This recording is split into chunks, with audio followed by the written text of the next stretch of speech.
شي به ماته وي. بسم الله الرحمن الرحیم. نن دی باب المحرمات، یعنی نکاح چا سره حرام دي. دا زوري خبره ده. بعضې اوقاتو کې موږ ته استفتاء فتوا راشي چې یاره دیو سره د فلانکي سره زه نکاح کوم، دا نکاح جایز دی او که جایز نه دی. نن درس کې به دا وي چې چا سره نکاح حرام دی او چا سره نکاح جایز دی. ټول نه لومبی خو په دې باندې ځان پوهېږي چې الله رب العزت د حرمت یو دایره کار مقرر کړی دی، کې حکمت څه دی. نه شریعت پرو سره نکاح خو مشروع دی کې هیڅ شک نشته، یعنی نکاح کول پکار دي. خو هغې کې بعضې پابندیانې هم لګولي چې هغې نه بغیر بیا نکاح نه کومه فایده دغه انسان ته نه حاصلېږي. دې بنیادي پابندیانو کې یو بنیادي پابندي دا هم ده چې د کمې ښځې سره د سړي نکاح کېږي هغه د محرماتو نه وي، یعنی دې دپاره حرامه نه وي. او دغه بنیادي فرق دی د ځناورو د انسانانو په منځ کې. ولې ځناور کې د خور مور تمیز نشته دی، تاسو کتلی درته پته ده. داسې نه وي چې د انسان خپل ضرورت د ځناورو په شان پوره کول شروع کړي، بلکې د دې ضرورتو تکمیل دپاره شرعي، اخلاقي، سماجي، طبي ضرورت هم مد نظر ساتلی دي. دی وجه نه چې د انسان کم نسل بقا ده، حسب و نسب دی، دا حفاظت محفوظ پاتې شي اور دنیا کې فساد پیدا نشي، جنسی بهراروی پیدا نشي، معاشرتي بګاړ پیدا نشي. شرعي نقطه نظر سره چې کوم خځو سره نکاح کول حرام دي، هغه کې د الله تعالی احکامات بلا چون و چرا منلو ازمایش هم دی. اور دې سره سره کچره د شرعي محرماتو سره نکاح کول جایز وي، اعوذ بالله. نه دینه په معاشره کې شدید بهایي و، خواهش پرستی به و، اور دا غرنګ نسب ګډ وډو، توهین دین به و، کته رحمی به و. دا ټول مفاسد ختمولو لپاره شریعت هغې لپاره حدود مقرر کو. بیا په دې ځان پوهېږي چې محرمات په دوه قسمه باندې دي. یو ته ویل کېږي محرمات مؤبده، یعنی هغه رشته چې هغه په انسان باندې همیشه دپاره حرامه ده. او دویم قسم دی محرمات مؤقته، څه وخته پورې خو دا رشته حرامه ده، خو چې هغه پابندي ختم شي بیا هغې سره رشته کول جایز شي. لکه اوس مثال په طور باندې مور ده، دا د محرماتو ابدیو نه ده، همیشه دپاره دې سره نکاح حرام دی. دا رنګې خور شوه، بعد کې راځي درته وایم. محرمات مؤبده نه هغه ښځې مراد دي چې هغې سره همیشه دپاره نکاح حرام وي. دې کې یو قسم دی چې د نسبي رشتهداري او د قرابت وجې نه هغه رشته حرامه وي، او دا څلور دي. پهله نمبر باندې فروع. فروع دې ته ویل کېږي چې کم د انسان نه پیدا شوي دي، زوی، لور، نوسی، نواسي، د سزا کوټسی، پړسی، ټرسی، د ځا ورپسې، دا ټول په انسان باندې همیشه دپاره حرام دي. نه پلار خپلې لور سره نکاح نشي کولی، نوسی سره نشي کولی، د هغې بچي د سزا دی ټول د دې باندې حرام دي. همدغرنګې مور خپل زوی سره بیا د غزوی، نوسی، کوټسی، پړسی، دا ټول باندې دا حرام دي. فروع باندې پوه شوي. دویم دی اصول. چا نه د انسان پیدا دی هغه ته اصول ویلی کېږي. دې وجې نه انسان سړی د خپلې مور سره د هغې مور سره نکاح حرام دی. پوه شو په دې خبره باندې. همدغرنګې زنانه د خپل پلار، د هغه پلار، د ټولو سره نکاح حرام دی. دې د اصول ویلی کېږي، یعنی پلار طرف نه اور مور طرف نه کومه سلسله ده دا ټول حرام دي. دریم نمبر باندې چې کم د پلار فروع دي، مثال په طور باندې زما والد صاحب زی زویم، ما ورور دغه زوی کېږي او زما ورور کېږي، نه دې اطرافو کې د ورور د چې کم د پلار فروع دي دې سره نکاح حرام دی. یعنی ستا والد صاحب نه چې کم لور پیدا ده یا زوی پیدا ده هغې سره ستا نکاح نه کېږي. څه مطلب؟ د خور د ورور سره، ورور د خور سره نکاح نه کېږي. دا در باندې همیشه دپاره حرام دي. او څلورم نمبر باندې نیا، نیکه، مور طرف نه، پلار طرف نه یو پشت دې کې حرام دی. څه مطلب؟ انسان ته خپل ترور سره نکاح خو حرام دی، ٹھیک ده که نه؟ اول پشت کې خو د هغې کم بچي دي هغې سره نکاح بیا جایز کېږي. نه اول پشت کې د نکاح حرامېدل د پلار د نیکه طرف نه، پلار خبره نه کوم، نیکه طرف نه، ټیک شو. نه لحاظه د انسان ته د خو دې وجې نه د تره اور ترور خپله کې دا نکاح خو حرام دی، خو د ترور زمنو اور د ماما زمنو خپله کې نکاح جایز دی. نه اول پشت کې به دا حرام وي، خو چې دویم پشت ته لاړ شي بیا نکاح جایز کېږي. اوس که تاسو وګورئ سړي د خپلې ورېرې سره نکاح حرام دی، خو که دې زوی پیدا شو نو ورېرې سره هغه نکاح کولی شي. نه اول پشت کې حرمت دی، دویم پشت کې بیا جواز راشي خپله کې نکاح کول جایز شي. نو دغه قرآن دا ذکر کړی دی سوره نساء آیت نمبر 23 کې الله پاک فرمایي حرمت علیکم امهاتکم حرام کړی شوی دی په تاسو باندې میندې و بناتکم تاسو لونه و اخواتکم تاسو خويندې و عماتکم اور تاسو پلار طرف نه کمی ترېندې کیږي و خالاتکم مور طرف نه کمی ترېندې دي و بنات الاخ د ورور لونه و بنات الاخت اور د خور لونه دا حرام دي. دا او قرآن بالکل صراحتن ذکر کړی دی. دویم قسم دی محرمات بالمصاهرت. دا د محرمات او معبدات دویم قسم دی. خو زه به ان شاء الله سبا جمعې ورځ ده چټي ده هفته باندې به درته حرمت مصاهرت مسله بینوم الته به تاسو پوه شئ. اور سره یو اشاره هغې طرف ته کوم یو سړی شپې کور ته راغلو لایټ آف دی یو کټ کې لور پرته ده بل کټ کې کور والا پرته ده دا په غلطي سره لاړو اور د لور کټ ته لاس واچولو دا خیال و چې دا کوی دی شي زما کور ولوي نه که هغې جسم حرارتي محسوس کو اور شهوت په نیت باندې هغې ته ګوتې وړې نه د خپله ښځه ورباندې همیشه دپاره حرامه ده. ټیک شو کنه معاشره کې ډیر کیږي هغه باندې ان شاء الله هفته باندې بحث کوم. هغه ته حرمت مصاهرت ویل کیږي ښه هغه رضی بات کې هغه سره بیا بحث کوم ځکه دلته نه چیړم هغه کې تفصیلی مسائل دي. بل د محرمات رضاعت چې کم د محرمات بالرضاع د پیس کلو وجه نه حرام شي. اور الته حدیث کې راغلی حضرت علی رضی الله عنه روایت ته ما يحرم من النسب يحرم من الرضاع. کما رشتہ در نسب وجنه حرامه ده د رضاعت وجنه حرامه ده. مور سره نکاح حرام دی اندغه رنګ رضعی مور سره نکاح حرام دی چې چانه ته پیس کړی دي. خور سره نکاح حرام دی رضعی خور سره نکاح حرام دی. ترور سره نکاح حرام دی رضعی ترور سره نکاح حرام دی. هغه تفصیلی باس کتاب او رضاعت روان دی الته به درته بیا تفصیلی ویم دلته مصرف غي طرف ته اشاره وکي. بل دی محرمات موقته دویم قسم چې څو وخت پرې خو نکاح حرام دی خو که هغه پابندي ختم کړي شي هغه علت ختم شي نه نکاح جایز شي. هغه کې پهلا نمبر باندې اجنبي دوی ښځې نکاح کې جمع کول دی مطلب دا دی چې یو سړی په نکاح کې څلور ښځې دي اور دا پنځمې سره نکاح کول غواړي نو چې څومره پورې څلور ښځې د دې نکاح کې دي ته پنځمه کول جایز نه دي. بیا دې څلورو کې یو ته طلاق واچولو چې څومره پورې هغې عدت نه وي تېر شوی 3 میاشتې یعنی 3 منسز 3 حیضه نه وي تېر کړي دا پنځم نکاح نشي کولی چې هغې ښځې عدت تېر شي چې کومې د طلاق چولی دی نه دا بیا هغه نه پس نکاح کولی شي. ولې چې څومره پورې د ښځه عدت کې ده دا د مینوچین د ښځه ده ولې میراث کې ورسره حق شته دی د عدت دوران کې د ښځه بل ځای کې نکاح نشي کولی. دغه رنګې ډېر مسایل دي ها چې څومره پورې د ښځه عدت کې ده دا به ورته خوراک خرچه ورکوي کور خرچه به ورته ورکوي. نو که اوس موږ دې ته د پنځمې اجازت وکړو څلورمې نه هغه به د دې پنځمه جوړېږي او شریعت کې پنځه نکاحونه جایز نه دي. ټیک شو که نه شیګانو په نسبت باندې 18 جایز دي هغې خپل کار دی صحیح ده او نور کم کارونه ټیک دي پاتې لا ده. دویم قسم دی ذوات الارحام په خپله کې جمع کول دا هم ناروا او حرام دي. یعنی داسې دوه ښځې جمع کول که چېرې هغو کې یو نرینه فرض کې نو هغو خپله کې نکاح حرامېږي نه داسې دوه ښځې په نکاح کې جمع کول حرام دي. لږ په مسلې باندې ځان پوهېږي دا فقهاو فرموله ذکر کړي ده. شریعت دا وایي چې دوه خویندې جمع کول په نکاح کې حرام دي. وان تجمعوا بین الاختین الا ما قد سلف قرآن کې راغلي که نه. فقهاو دا فرموله جوړه که چې د دوه ښځې نکاح کې جمع کول ولې خویندې حرامې دي. یو نرینه فرض که کدو خپله کې نکاح جایز کېږي خو بیا تا ته جایز او کدو خپله کې نکاح نه جایز کېږي تا ته جایز نه دي. نو موږ د دوه خویندو کې چې یو نرینه فرض کړو دا ورور جوړ شو که نه ورور او خور خپله کې نکاح جایز کېږي نه جایز کېږي. لہذا د دوه خویندې نکاح کې جمع کول حرام شو. دی فرموله ده که یو سړي دوه ودونه کولو نو چې کومې دوه ښځې کېږي هغو منځ کې به موږ دا فرموله فرض کړو یو به نرینه فرض کړو د بل ورته څه جوړېږي دو خپله کې نکاح ټیک دی که ټیک نه دی. بیا به د بل نرینه فرض کړو هغه به ورته ښځه فرض کړو که هغو خپله کې نکاح ټیکېدو بیا دې ته ټیک دی او که هغو خپله کې نکاح ټیکېدو نه بیا دې ته ټیک نه ده. دویم مثال دا دی چې یو سړی دا غواړي چې زه د ښځې سره نکاح وکړم د لور سره نکاح وکړم نه شریعت کې ښځه او د هغې لور د خپله کې جمع کول حرام دي نکاح کې. ولې که مونږ د یو نرینه فرض کړو د پلار جوړېږي نه پلار او لور خپله کې نکاح جایز دی یا دا ورته مور فرض که د لور نه زوی جوړ که زوی او مور خپله کې نکاح جایز دی حرام دی. نه لہذا مور اور لور په یو نکاح کې یو سړي سره جمع کېدل حرام دي.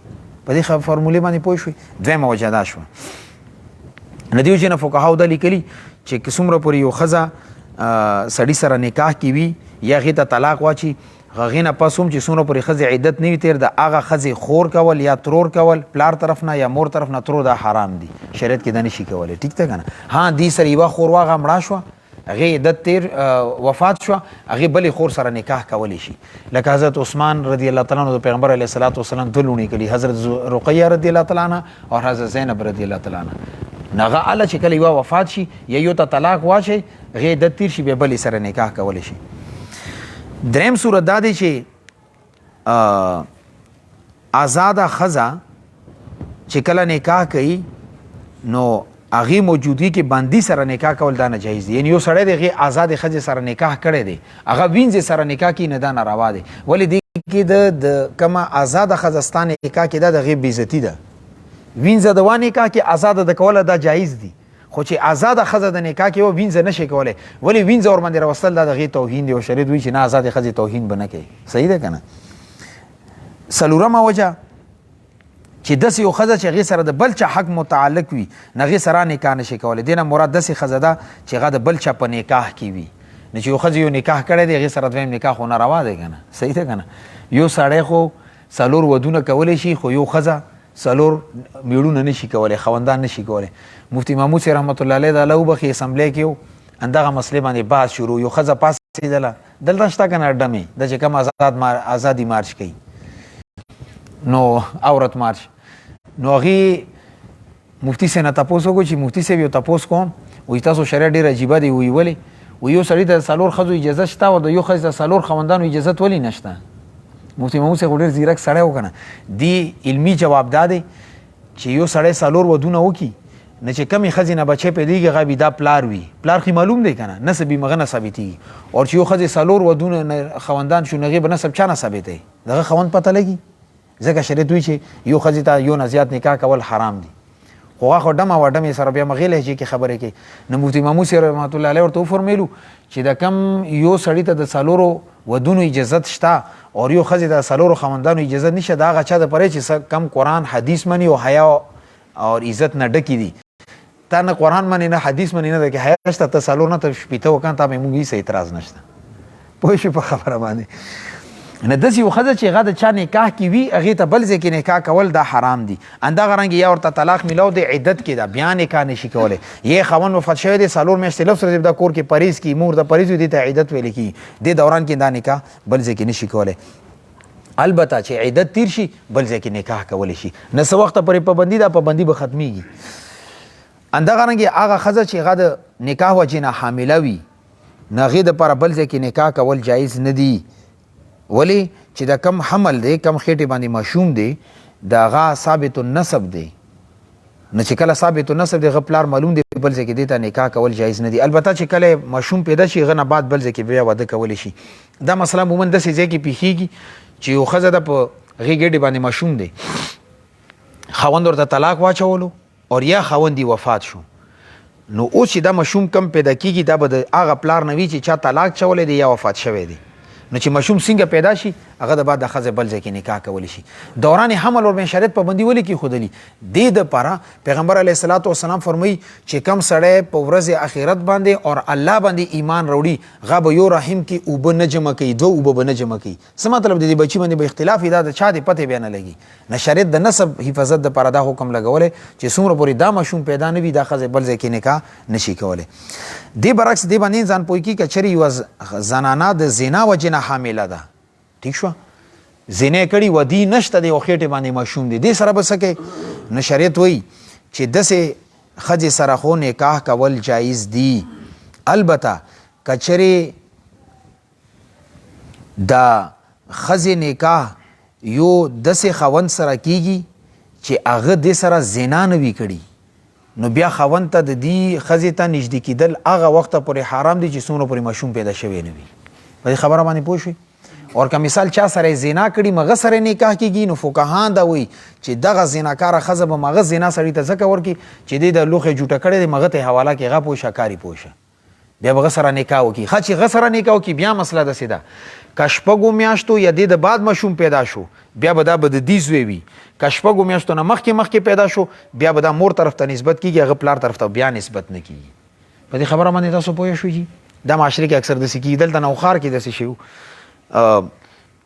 یو هلک چېرته بدکري کړې وه بیا هغه جینۍ حمل و نو بیا مفتیانو ته راغلو ورته هلک درته معلوم دی یا معلوم دی نو بس بیا ورته مغه سره نکاح وکړه. مفتي صاحب موږ ته خبره کوله، موږ استاد محترم دی مفتي ذاکر حسن صاحب دامت برکات وی غاله کولی چې دې سره سره نکاح نه کوم، ورته ستا پلار مونږ کې دې سره ظالمه دا خو دې ژوندۍ دې تباہ او برباد کړه.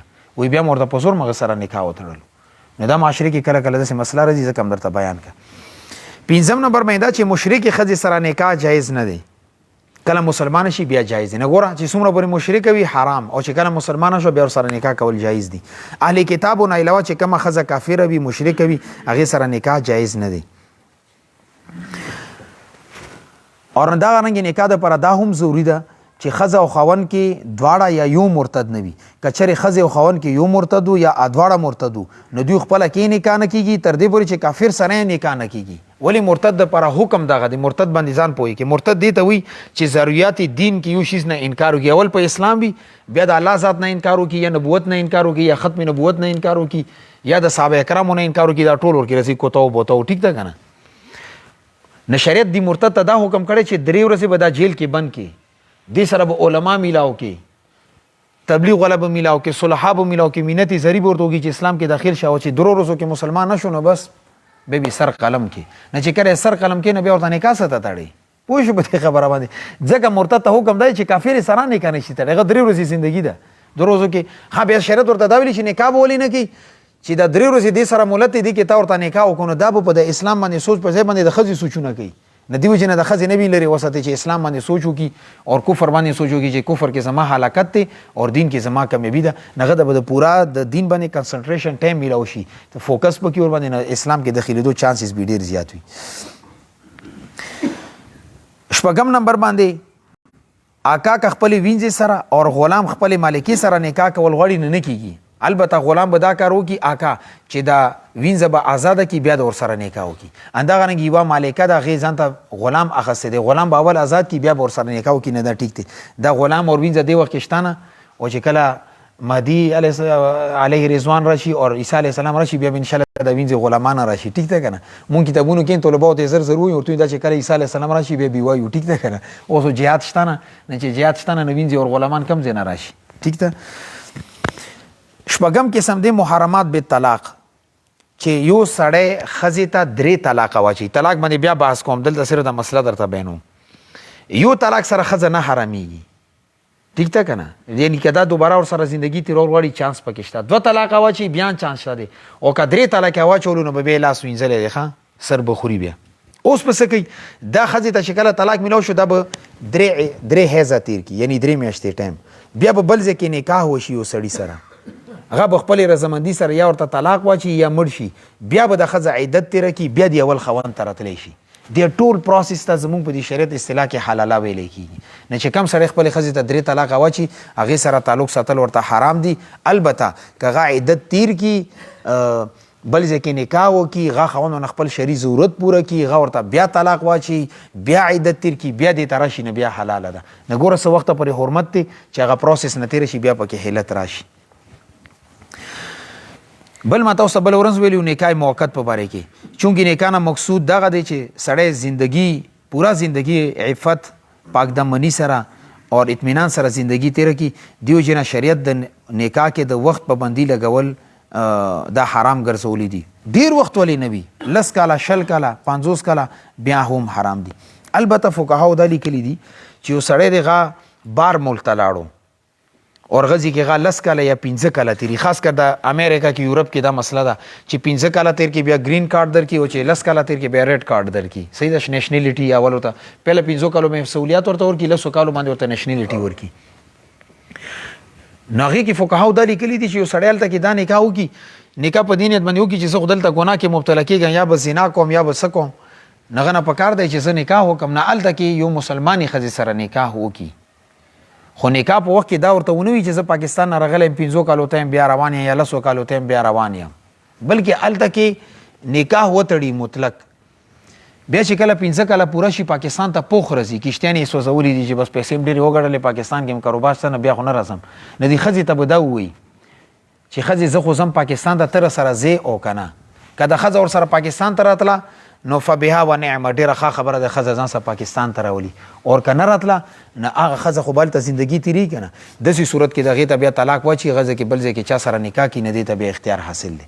خو ګوره دې کې شرط دغه دی چې نکاح تړلو په وخت کې دا ورته ونه چې 5 کالو ته یا 10 کالو یا 2 کالو ته کوم کني بیا نکاح حرام دی بیا ناجایز دی په دې خبره باندې پوه شوي اول بیزان سره پاکستان ته راولېږه پاکستان ته نه راتله بس بیا د هغې ته اجازت وکړي هغه بل ځای کې طلاق ته ورته واچي بل ځای کې که نکاح کوي نو هغې ته به اختیار حاصل وي حالت حیض کې نکاح جایز دی او که نه حالت حیض دا مطلب چې کله ښځې ته مینسز وي حالت حیض کې خو نکاح کول جایز دي کې هېڅ مسله نشته یعنی دا معنی چې نکاح ورسره کولی شي البته قرآن دې باندې پابندي لګولي شریعت چې دوران حیض کور ولته نږدې کېدل حرام دي ویسألونک عن المحیض قل هو اذن فاعتزلوا النساء فی المحیض ولا تقربوهن حتی یطهرن ښځې ته به هغه وخته پورې نه نږدې کېږي چې څومره پورې هغه پاکه شوي نه وي یعنې هغې ته طهارت نه وي حاصل شوی نو دې وجې نه نفس نکاح خو جایز دی دې وجې نه چې د کم خلک واده نیټه مقرروي نه هغه کې دې خبرو خیال ساتل پکار وي چې کمې جینۍ سره د هلک نکاح کېږي چې هغه ورځې د مینسز ورځې نه وي ټیک ده که نه ولې چې خاوند به ونه خپل شرعي ضرورت پوره کړي ورهلته کې هغه بیمار وي نو بیا به ورته 10 ورځې انتظار کوي دې خبرو لږ خیال ساتل پکار دي زموږ د پښتون جذباتي دی خبر نه بس مړه نیټه تاریخ مقرر دی بس ورکې درز نو ورکې درز خو هلته خو دغه ته هم ګورې که نه نور نکاح جایز دی ایجاب قبول هر څه کیږي دا تر دې پورې چې حضرت عایشه رضی الله عنها فرمایي چې زه به کله مینسز کې ومه نو پیغمبر علیه الصلاۃ والسلام به بستره کې ما سره پروت و اور دی घुटनों ना और नुमा पर بیرانه کپڑا تا هوا نور به پیغمبر علیه الصلاۃ والسلام ما سره بستره کې و نه دا جایز دی یو سړی دی دا دوران کې جما کول حرام دی نور کور ولته نږدې کېدل یا غینه مثال ښکلول یا نږدې کېدل د نور ټیک دی صحیح ده کنه په خبره باندې پوه شئ نو په دې مسله باندې هم انسان پوهه کی بله مسله ده چې آیا اهل کتاب ښځو سره نکاح جایز دی او که نه دا د چې کوم یورپ کې غریبان دي که نه دا موږ ته ډېر ټلیفون کوي چې یاره عیسیان یهودیانې سره نکاح جایز دی او که جایز نه دی صحیح ده دې د اهل کتاب ویلی کېږي یهود او نصارا ته اهل کتاب ځکه ویلی کېږي چې دو ته هم یو آسماني کتاب میلاو شوی دی ځکه ورته اهل کتاب ویلی کېږي اهل کتابونه مراد عیسایان او یهودیان دي اور د دو ښځو سره اگر چې فی نفسی نکاح جایز دی خو ضروري ده نه چې هر یو کار کم جایز دی هغه به ته کوې اوس خر باندې سوالي کول جایز دي نو ته به خامخا په خر کینې په دې خبره باندې پوه شئ نه دا نه چې ته وایې چې دا کار جایز دی به زه به خامخا کوم داسې دنیا کې ډېر جایز کارونه دي خو هر جایز کار کول ضروري هم نه دي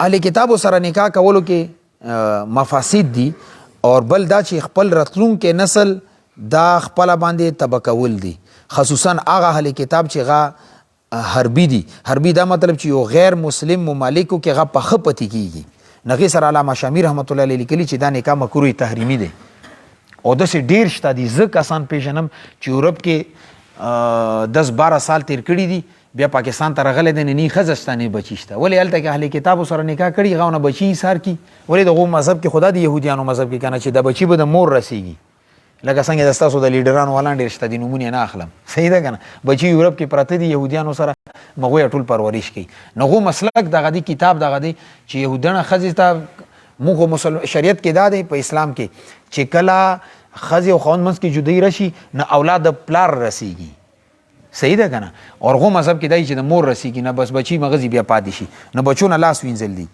اور دویم دا چې موجوده دور کې کم اهل کتاب دي اهل کتاب نه مراد دغه دی چې هغه یو آسماني کتاب مني اور یو پیغمبر مني دی د اهل کتاب وایي لہذا تورات مني اور موسی علیه السلام مني بیا د اهل کتابونه دي او که دا نه مني بیا اهل کتاب نه دي عیسی علیه السلام مني انجیل مني بیا د اهل کتابونه که دا نه مني بیا اهل کتاب نه دي نن چې کوم یورپ کې اهل کتاب دي هغه برینام دي هغه ملحد دي هغه الله ذات نه منکر دي پاتې عیسی علیه السلام پاتې موسی علیه السلام یا تورات اور زبور اور انجیل دا ډېره لرې خبره ده نه دیو چې نه پوره تحقیق وکړي یورپ کې نام نهاد یهودیان عیسایان ډېر دي داسې نه چې نکاح وکړي وروسته بیا هغه سره اهل کتاب وینه نه بیا نکاح ورسره کول حرام دي دیو چې نه مشرک سره کافر سره هندوانې سره شنټ امت والا د نور سره مذهبونی د ټولو ښځو سره نکاح کول حرام دي شیګانو سره نکاح کول څنګه دي دا ډېره غټه مسله ده صحیح ده ما د کوړ نه یو کس ټلیفون کړی و چې یاره داسې یو نکاح شوی دی اوس څه وکړو ملبس جدای کې نه څه وکړي فتوی ور باندې شته کنګوره دین لیکلی دي فتاوی عثمانیه جلد نمبر 5 صفحه 122 د حواله هم درته ځکه پیش کړه چې مستند خبره وي کچری یو اهل تشیع دی دسې چې هغه جبرئیل علیه السلام پسې بدرد وي او دا عقیده وي چې جبرئیل علیه السلام غلط شوی دی، حضرت علی رضی الله عنه په ځای باندې پیغمبر علیه السلام ته نبوت ورکړی نه، دا بیا کافر دی. په دې خبره باندې پوه شئ. یا دا عقیده وي چې حضرت علی رضی الله تعالی عنه ته الوهیت میلاو دی، یعنی غا الہ دی الیاذ بالله، بیا کافر دی. یا د حضرت شیخینو د صحابیت نه انکار کی، شیخینو نه مراد حضرت ابوبکر صدیق اور حضرت عمر فاروق رضی الله تعالی عنہ د صحابیت نه انکار کی نه، بیا سوچا کافر دی. ولی رد المختار جلد 6 صفحہ 387 کتاب الجهاد باب المرتد کې لیکلی دی علامہ شامی رحمت الله علیه، لا شک فی تکفیر من قذف السیدة عائشہ، دی په کفر کې اس شک نشتا چې حضرت عائشہ رضی الله تعالی عنها بهتان لګی، او اعتقد الالوهیت فی علی، یا د حضرت علی رضی الله عنه د الہ عقیده ستی، او نحو ذلک د نوری ذکر کړي شیخینو ته کنزلی کې بدرد وی. نو لیکلی دی ذالک من الکفر الصریح، دا بالکل صریح کفر دی. ها بس خبره ختمه ده. بیا هم که مثال په تور باندې هندو کې یو کس ته غدر ته دا وی چې نه زه دا ټولې خبرې منم، د یو خبره ما کې نشته، نو علماء دا لیکلي چې بیا به داسې چلو کې چې د شیعاګانو او د سنیانو عقایدو کې اختلاف ته هم آهنګي نشته، اوس په کفاعت والا مسله راواخلي. تاسو ما ویلي کنه چې کفو برابر پکار دی، همسری پکار ده، چې ادوار د ښه نسب نه وي، ښه نسل نه وي، ښه خاندان نه وي. یو د ښه خاندان نه دی، بل د بد نسله دی، نو دوی خپله کې عدالت کې کیس دایرولی شي. نو بیا د داسې چلو کې چې عدالت کې به کیس دایر کې چې دا د زما کفو نه دی، زه اهل سنت والجماعت یم، دا اهل تشیع دی. نو عدالت کې چې کله د کفو فتوا کیس دایر کې، عدالت په دا فیصله وکړي چې دوی خپله کې برابروالی نشته دی، نه لحاظه دوی منځ کې به بیا عدالت جدایي راولي، تنسیخ نکاح ډیګري به ورکړي. په دې خبره باندې تاسو پوه شئ. او دین علاوه چې کم پاکستان کې محمدن لا چلیږي 1937 نه 1937 کې کم انګریز یو قانون جوړ کړی، بیا یو قانون جوړ کو محمدن لا چې د مسلمانان به د مطابق زندگی تیری. هغه انګریزان نغې کې دالی کلی دي چې شیعه د سنی سره او سنی د شیعه سره نکاح کول ټیک دي، آئینی طور باندې پاکستان آئین کې دالی کلی شوی دي. نه دی چې نه کدا کې عدالت یو سي عدالت په دې باندې فیصله نشي کولای، هغه انګریز ولا ځان تعالی کی قانون نن هم پاکستان کې لاګو کیږي. نغزي کې بیا دغه مسله ځکه درته وایم چې تنسیخ نکاح ډیګری به بیا تور باندې عدالت نه راوخلي. تنسیخ نکاح ډیګری مطلب دا چې عدالت په دا وجود خپل کې کفو برابر نه دي، خاندان برابر نه دي، مذهبي نه دي برابر، مسله کې نه دي برابر، دومس کې جدایي راوصل شي. نه تنسیخ نکاح ډیګری چې کله عدالت ورته ورکی، هغه د بعد به د خزه عدت تیر کی، بل ځکه دا بیا نکاح کولی شي. په دې خبره باندې پوه شئ. کني نن سبا چې کم جمهور علماء کرام دي، هغوی دې کې دا وایي چې د کم دغه خبره بعضې کسان کوي چې نه علي تشي کې بعضې کسان شته چې هغه صرف حضرت علي رضی الله عنه افضل ګڼي، نور عقاید یې ټیک دي، تفضیلي شیعه ورته ویلی کېږي. دا مخکې وو، خو چې کله نه د 1987 کې 85 کې د ایران کې انقلاب راغلی، هغو ټولو سر خوړلی د خلکو سره دنیا کې شته نه.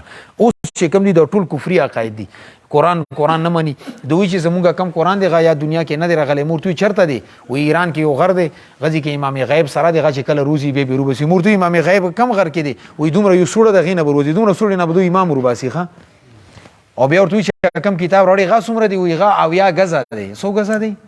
اویا غزا او سالوي سپاری دی ښه. اب نو علامه علي شرحیدی رحمت الله علیه به دو سره کله باس ورته به ویلو چې تاسو کتاب خو یا نه دی راغلی که نه دی راغلی، وایي راځئ زموږ د قرآن باندې به عمل کوو چې کله تاسو لرالو بیا به غادر سره مونږ ومنو. نو هغه شته کم دی، صحیح ده که نه؟ نه دی وایي چې نن کم دي دو سره دې کې ډېر زیات احتیاط کول پکار دي انتهي، تر دې پورې چې ته پوهېږي چې یو سني دی او د دوی د عقایدو نه متاثره دی، هغې سره هغې ته خپلې لور رشته مه ورکوه. بعد کې مرتد شو بیا به ورسره څه کوې؟ خپل مسلک درته پریدي، مشکلات درته پیدا کی. بلکې نن سبا خدای احتیاط کوي چې چا سره رشته کیږي غټول عقاید ګوري چې آیا دا کم چا عقایدونه متاثره دي، چې د باطلو فرقو د عقایدونه متاثره وي کنه رشته ما ور کوي. خصو چا پکا ټک اهل سنت والجماعت کلک عقیده ولا ګوري، کم از کم دای چې ان راتلونکي نسل خو د مسلمان وي کنه، هغه به ګمراه نه وي کنه. نه دې خبرو اهتمام وکړو. ټیک شو کنه ان شاء الله. سبحان الله.